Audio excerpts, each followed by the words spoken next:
Hey guys, it's Lauren Lando here with another installment of our roundtable discussions with Elite Sports Services. Very excited with our guest today, Matt Shaw. He is the assistant strength coach at the University of Denver. He does a fantastic job. I met Matt 2 years ago at the NSCA Hockey Symposium, and I was really excited when I heard him present. He has a tremendous amount of passion, tremendous amount of knowledge, tremendous amount of practical experience. So Matt, thank you for joining us today. Let us know all the teams that you work with. Yeah, so right now I directly oversee men's ice hockey, men's and women's soccer, men's and women's golf, diving, and then I also oversee the internship program at the University of Denver. Awesome. Just enough to keep me busy. So you've got a lot of free time. Yes, tons. Spilling out.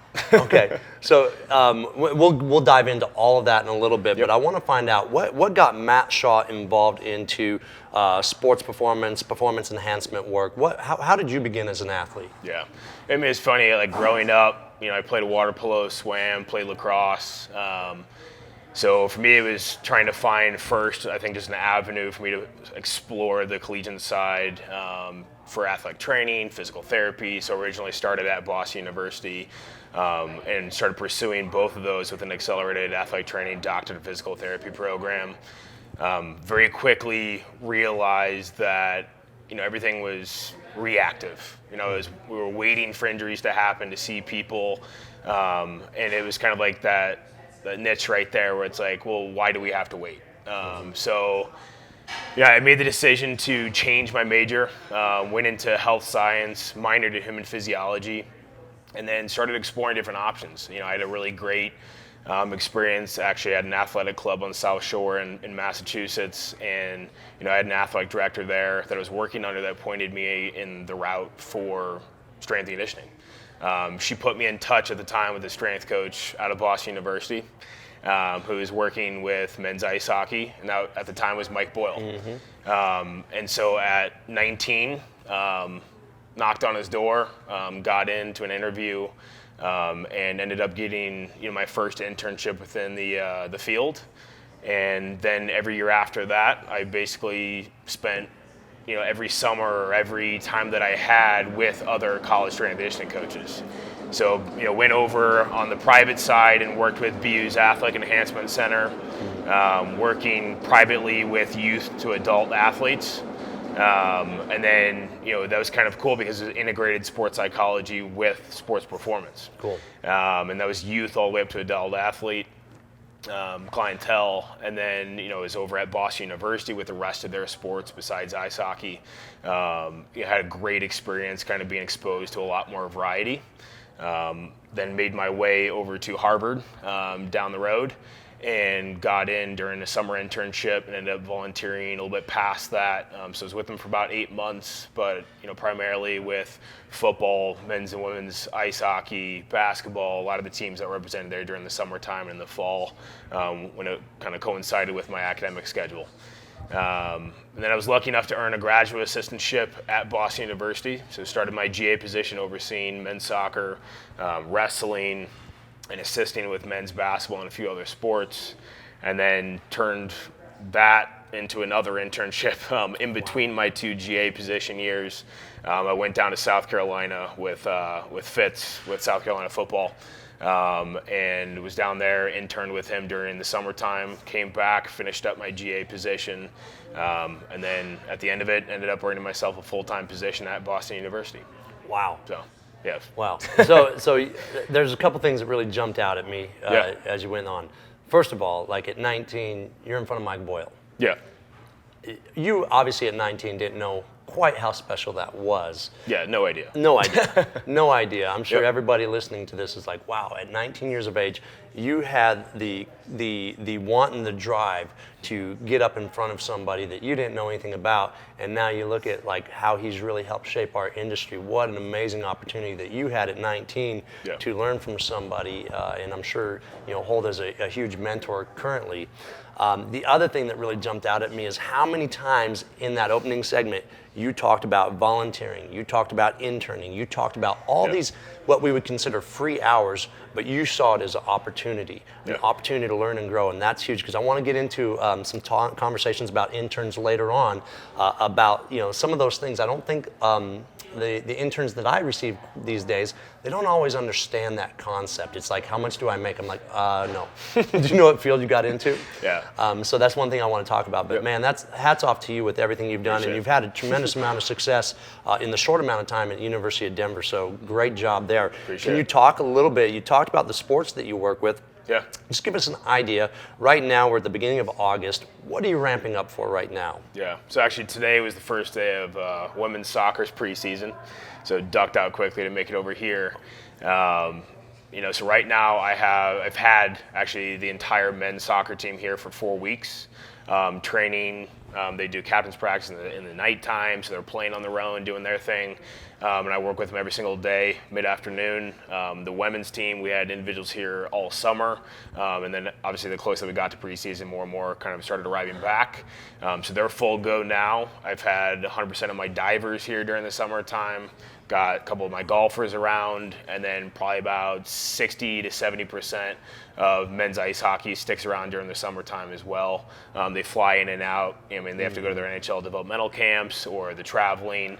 But those guys are always in and out taking care of business, or I'm communicating with them on the phone remotely. And then I have, the private clientele. So I work with about 15 to 20 NHL players, AHL, guys that play overseas over in Europe, have a couple MLS clients.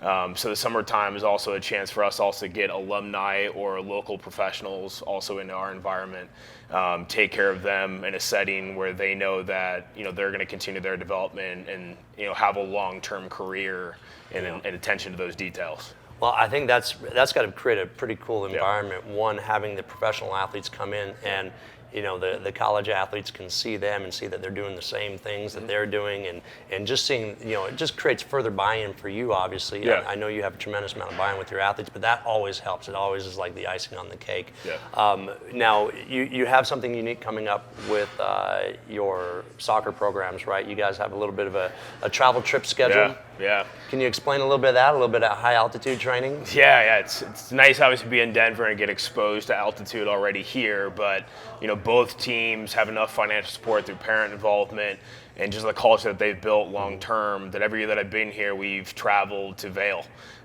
Usually both teams will spend 4 to 5 days training in Vail at a higher altitude, close to 9,000 feet of elevation.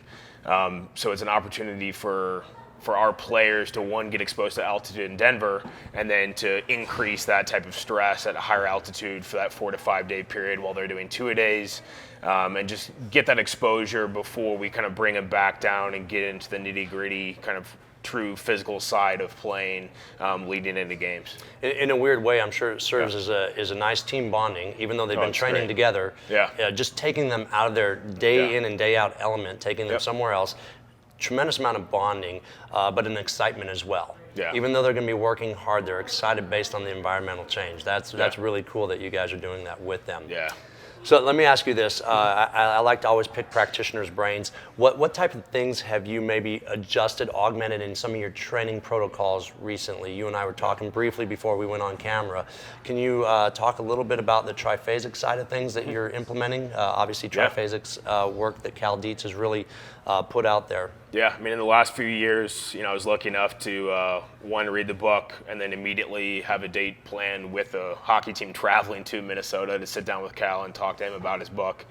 So I'd already kind of gone through the process myself, had read and kind of gotten as much background information as needed and formulated those questions. Got to sit down with him for 2 hours and pick his brain about some of the questions that I had. But we immediately started kind of truly getting into it with our hockey team when we got back. I had gone through the process myself. I knew, roughly where that stress was and what it was like to make that change.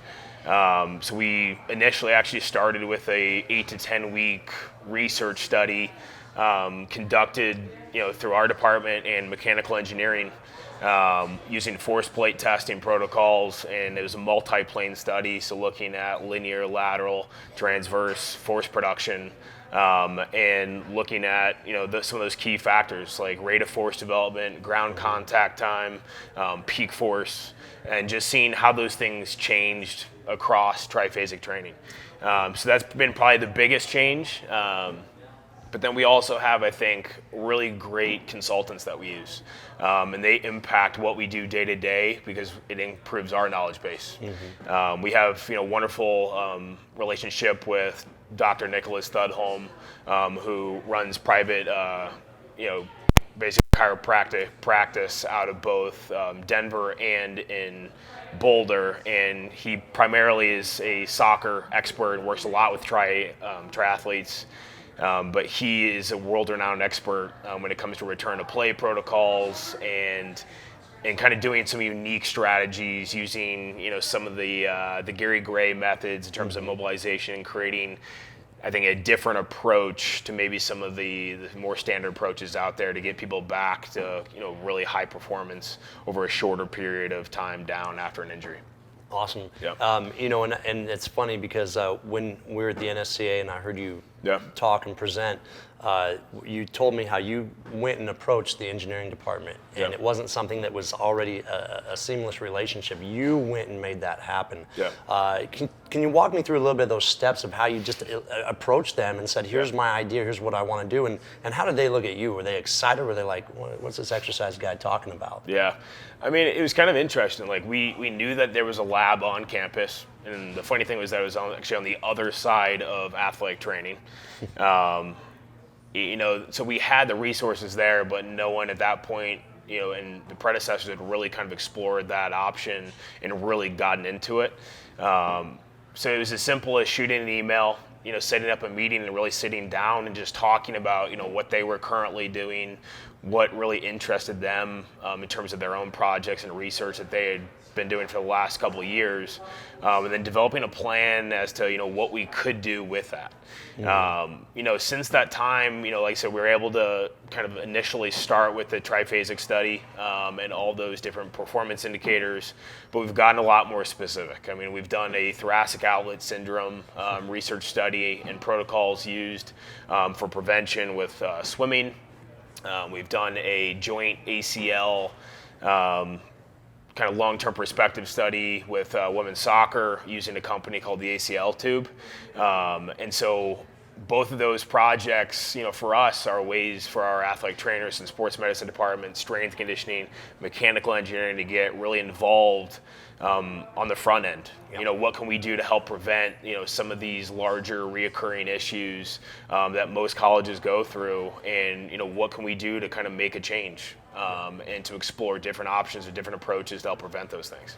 Well, I like, I think a lot of times, sometimes it's hard to see the forest from the trees. Yeah. And as a practitioner, we get so caught up in our day-to-day, and I've got this team, I've got this programming, Yeah. and for you to kind of take a step back Yeah. and sit there and say, well, what can we truly give our athletes, Yeah.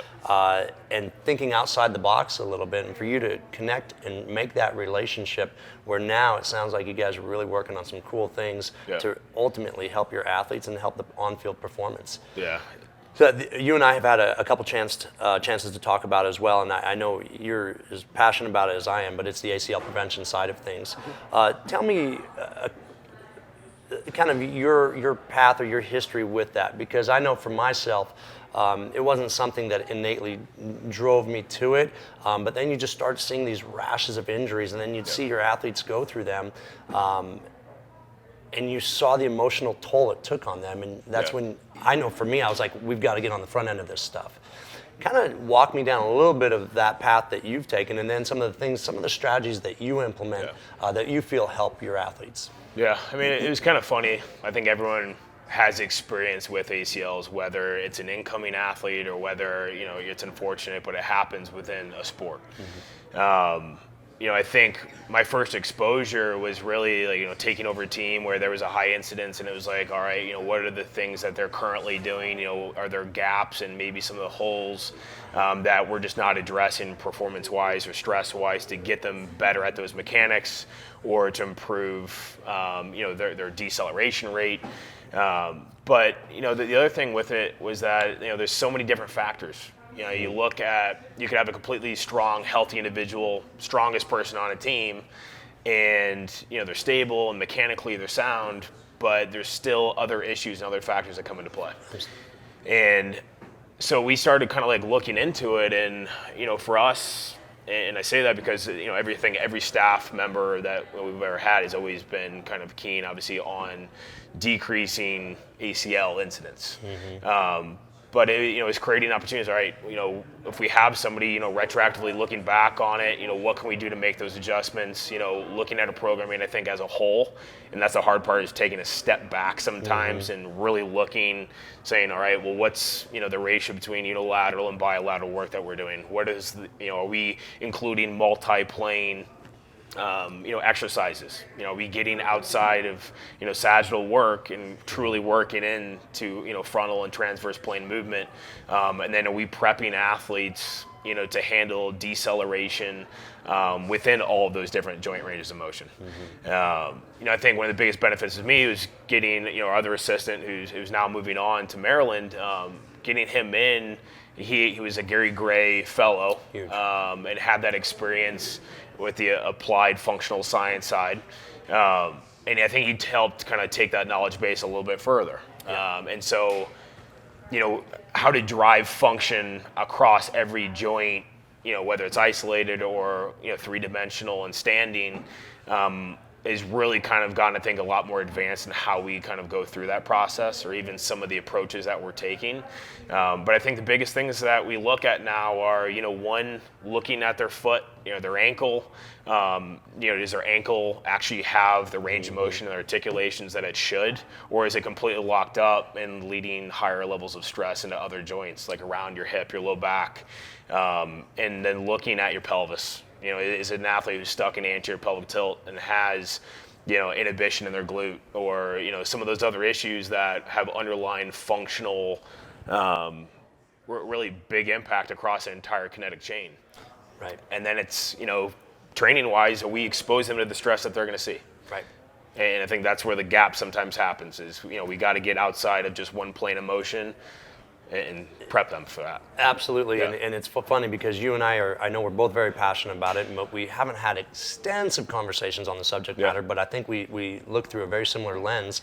We can jump land all we want, but if you're not preparing them for the deceleration, locomotion capability that they're going to be doing on the field, with the surface they're going to be on the field with the actual shoe wear, and then talking about their bilateral proficiencies.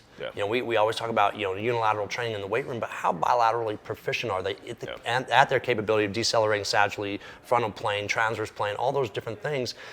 But again, going back to not just looking at the knee. Understanding that the knee is a single joint range. I mean, it's going to go flexion, extension, a little bit of rotation, and the foot and the hip control so much of what happens to that knee that we have to make sure that these athletes are really, we're giving them a more a true foundational approach of what it means to have body control, body awareness in three-dimensional space. So, I mean, it's funny. I even had a reminder last week. I had an incoming freshman hockey player, and we're fortunate that we have the funding to get them into summer school early, so they can kind of help that transitional process in terms of their development, but also transition into the college athletic realm. But it's funny, like, we're looking at him, and this is a kid who's had years of chronic low back pain coming in. First thing that stood out was, well, he's in anterior pelvic tilt. He's a kid who comes in posturally out of position, and we're going to have to spend time realigning and getting him back into the correct joint position so that everything else can function right. But then when you take a step back, we actually looked at more isolated just eval, and he has literally almost a half inch to an inch difference in leg length and structurally, and then he has almost a half inch to an inch difference in shoe size. So one of his feet is smaller, and the same side where his foot is smaller is also has a shorter leg. Wow. So what that does around your pelvis and everything else, it's a kinetic chain. So you impact one point of that, and then specifically the foot. And most athletes, this is the first point of contact into the ground for every stride that you take.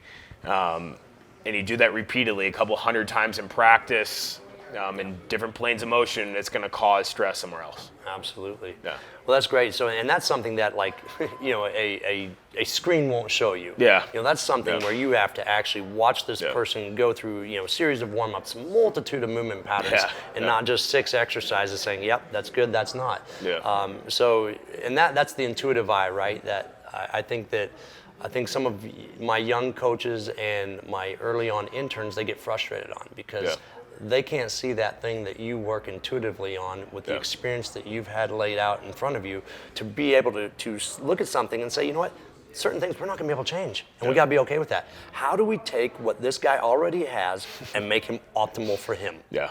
Yep. I mean, that's the thing. There's also those decisions that you're going to make. You know, is it really like if I impact this guy's mechanics, sometimes it may cause other issues. Absolutely. And so it's always outweighing, you know, well, what's going to be the impact of the adjustments that I'm making? Am I going to improve performance, or is this long term maybe going to cause more issue, or on the short term cause more issue? Well, and I think that's a lot of times where you start feeding people in and say, well, we've got to go front squat today, we've got to go back squat today, and this kid, maybe he cannot do that. Yeah. And so you have to sit there and say, how can I get him stronger in other means without jeopardizing how he can play on the ice, how he can play on the field? How can we best prepare them for the stress of sport without endangering them more in our world? Yeah, exactly. It gets tricky. There's so many different factors. Every single individual that you see is completely different, anatomically, structurally, how they're just the positions that they walk in with. You know, you look at just how well individuals recover day to day. Every single individual is different.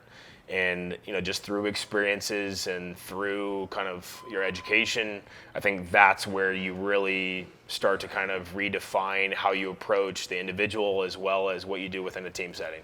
Awesome. In the college environment, it's really hard because you got nothing but teams and very short and limited time in terms of individual work. And limited staff. Yeah. Limited staff. Well, so speaking of limited staff, let's go into another part of your role, internship. Yep.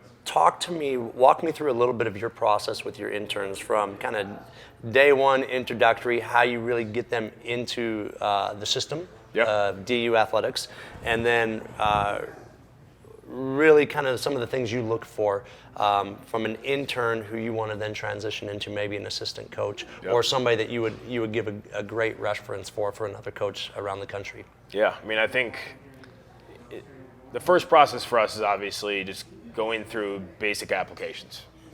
You know, you look at what's on paper, you look at the universities that they're currently at, what experiences that they have. And I think first it's just saying, all right, you know, up to this date, what's been their body of work? What's been their level of interest? How old are they? You know, where are they at in their development? You know, if I have a kid who's applying and, you know, he's almost done with his graduate studies but has zero practical experience, you know, why is he waiting till now to try to search out an internship? You know, you just had exposure of 4 years of an undergrad and probably 4 years at an undergrad that actually has college athletics. You know, I look for people that have done their undergrad and they've actually sought out, you know, some of those collegiate experiences at the university that they're attending. You know, I want to see somebody who can use the resources around them to better their education and better their interest to what they're trying to pursue. You know, outside of that, it's, you know, I think that's the character piece. You know, is this going to be somebody who's going to be willing to wake up at 5 a.m. every morning, put in an 11 to 12 hour day, can handle that type of stress, still get the job done at a high level, and be passionate about what they're doing. No one wants to bring in somebody that isn't ready or isn't passionate about this type of environment because, I mean, everyone says it. You're underpaid, you're overworked, you better like this environment, and you better be able to really enjoy that process with the athletes, with your staff members, and to, you know, just to help create that environment. So we look for, I think, both those intangibles right off the bat. And then, you know, we do phone interviews. You know, we screen them. We go through the process of just talking with them about their background, their strengths, their weaknesses, where they're at in their own continuing ed. What have they been doing? What are the last books that they've read? You know, what are the resources they've gone above and beyond in terms of like trying to seek out to help their own development, and just kind of see how they talk, how they communicate. Right. For us, you know, at that point, we usually know most about their background in terms of where they are developmentally, but we want to see how they communicate over the phone. We want to talk to references, figure out, you know, what people have to say about them. And then once we're comfortable with somebody, you know, we make their offer and we bring them in, and we're going to invest a lot of time into educating them, into getting them as much hands-on practical experience that they are ever going to get. Right. You know, for us, we tell them it's basically total immersion. If we have an intern, usually they're here, we're on a quarter system. So we have a couple different lengths of internships. So our fall internship, maybe 3 months, our summer, maybe 3.5. But then our winter internship basically goes from January all the way through, the first week in June. Wow. So that's our winter spring quarter. And so it's for us, we're going to have one internship group there the entire time. It's going to get a longer exposure. So we really immerse them into everything. This is an internship for us that when we bring somebody in, we look for, I think, an immediate level of understanding to some degree. And usually we're going to get a spectrum in terms of experiences and education in with each individual. But we're going to take each individual and put them in a situation where they can succeed. So if somebody can come in and they already have collegiate experience, we want to start integrating them in, seeing how they interact with the coaches, help them with their coaching, and really and then helping prep the other side. If somebody comes in green, we're going to start to just build their foundational tools behind can they coach a warm up. Can they take a new athlete through soft tissue work or through some of our basic routine patterning, something that they can get comfortable with and develop a voice and a level of comfort with our collegiate athletes. Right. And then it's, our curriculum is basically set up so that every week we cover major topics. We start with those foundational pieces, things like warm up or, just basic coaching integration and how to work with an athlete and the communication styles that are necessary, all the way to advanced programming techniques, to, like I said, long-term development, the eval process, NCAA rules, regulations, so they truly understand what this environment is like, and to give them every single tool that's necessary to help them succeed in this environment. But we've got even more hands-on now. We're teaching kids, how to go through kind of a Gary Gray-based eval. Are they looking, and taking athletes and getting, I think, creative with how they evaluate athletes and the ranges of motion and the movement patterns that they're having them do. And then, it's, can we begin to teach them the foundation of, PRI?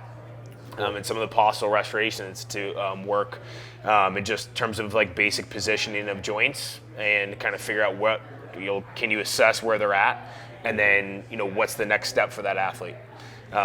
So for us, we want to give them as much hands-on experience as possible, but we still work with them on practical application, as well as just basic lecture format, educating them as much as humanly possible during their entire stay here, and to make the best coaches we can out of them in the time that we have them.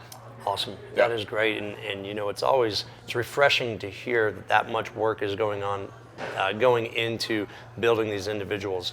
It's always just a horror story when you hear, I did my internship at XYZ and, I cleaned equipment, I did all the grunt work, but never learned. Yeah. And to me, it's a huge undertaking for us to run internships because we're taking on a full semester of their school. Yeah, exactly. And I feel that if you don't walk away from a semester in my internship or any internship in this field and you don't feel like you learned a ton of information that is more practical, then the opportunity was lost. Exactly. And that's awesome that you run such a tight ship with that. Yeah. Love hearing it. In the end of the day, it's like, they're sacrificing their time as well. So, we have to give back to them as much as humanly possible. Absolutely. We have 3 staff members for 18 teams at DU. If we didn't have them, the entire department would crumble. You know what I mean? So it's like we rely on them every single day to help us with teams, help us with individuals, small groups, whatever those daily tasks are. And it's a massive part of our daily operation. And we appreciate everything that our interns do. I mean, it's such an integral part of our daily operation. That's awesome. Yeah. Okay, so young student coming out of school. Yep. Advice. What was maybe the biggest piece of advice you can give them? Yeah, I think know where you are and explore, I think, the resources around you. No matter whether you're in a big city or a small town, you're either within driving distance, okay, or you're right near somebody that you can learn from. Whether that may be, a personal trainer, somebody with like years of experience, or a collegiate strength and conditioning coach, an athletic trainer, somebody within the sports med or a physical therapy type clinic. You can learn so much from every different field, and it's going to come back to impact every single day that you have within this profession. in terms of your knowledge, how you look at people, your eye for all those little details. And so you can always learn from anyone around you. And I think you have to create those opportunities. Absolutely. Don't wait for somebody to hold your hand to kind of get you into that availability and to get you into that resource. You have to be the one to explore that, show that you have the desire to get there, and then put in as much time as you can. You know what I mean? And find a variety of environments. And, it's if you've just looked at strength and conditioning, and only that side, you're missing a massive part of what we do on a day-to-day basis. From how we evaluate individuals, how we work with individuals one-on-one, or how to make adjustments to the individuals. Physical therapists, that's all that they work with, are kids that are injured, okay? It's like you're not gonna go see a physical therapist unless you already have some type of symptom. And they work either individually or in small groups. Okay, it's very, very different than the college environment, but it'll give you those individual skills that will help take your ability to kind of do that practice to a different level. Absolutely. Yeah. Well, it's funny, I did an interview the other day with a gentleman named Mark Rosen, and we were talking about the internship component, and he was talking about this gal who was doing an internship with him. She was not from our country, and she says, well, it's just so hard. There's nobody back home doing this. Yeah. And he said, well, why don't you become that person? Yeah. And it never occurred to her that she could become that person. Yeah. And to your point, at 19 years of age, you went out, you sought out Mike Boyle. You went out and did all these different things, and it doesn't change from 19 to 25 to 35 to 45. It doesn't change in this industry. We have to constantly pursue and evolve. Yeah. Awesome advice. Yeah. Okay, last question I'm going to ask you. This has been awesome, by the way. Last question. Give me 2 books that you would maybe refer our watchers to read. One in the field, maybe one out of the field. Okay. I think in the field, there's so many different ways to go. You can look at programming books, things like Practical Programming. You can look at Super Training if you dare to open up the pages of that and begin that process. You can look at Triphasic. Look at all those kind of basic foundational books, and obviously some of those get more and more advanced as you go. But I think it's just one pick. I think an aspect of your development that you're lacking. And like I said, just keep talking to people because they're always going to give you different books for different subject matters. Yeah. And the one thing about strength and conditioning coaches, it's like you have to be good at a lot of different things. From the coaching side, you can look at different biographies of famous coaches, like Nick Saban's book's great. A lot of the Tony Dungy books are great. And just how they interact, how they approach the team aspect of actually coaching, and some of the micromanagement there. And so I think it's just a matter of you figuring out what aspect of my development and my continuing education really needs to improve, and then resource the top people in the field. Figure out have they written books, or what do they recommend. But it's like you look at some of these other podcasts, and like they always ask those questions, and it's always great because I'm sitting there writing down books that I haven't read, or buying books just to make sure that my library is growing. So that's huge. Outside of it, and there's so many, like I said, if you're getting outside of exactly like the strength and conditioning side, if you want to go into something more closely related to like PT, Sally Sharman, you look at anything written by Gary Gray, or even his mentorship program, his fellowship, and so it's so hard to answer that question because there's so many different aspects to what we do.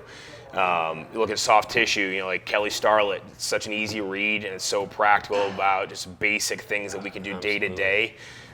With the Supple Upper book, and so all of those things are easily, I think, read, and you can easily take a ton of information out of them. Awesome. Yep. Awesome. Well, I thank you for joining us today. Appreciate it. I caught you at the start of a busy time, so I can't thank you enough. And just a ton of great information. I appreciate it. If you guys are looking for a really solid strength and conditioning coach, sharp as can be, look up Matt Shaw. Follow him on Twitter. What's your Twitter handle? DU_Coach Shaw. Awesome. Yep. Thank you, man. Appreciate it. Awesome, brother. Thank you. Hey.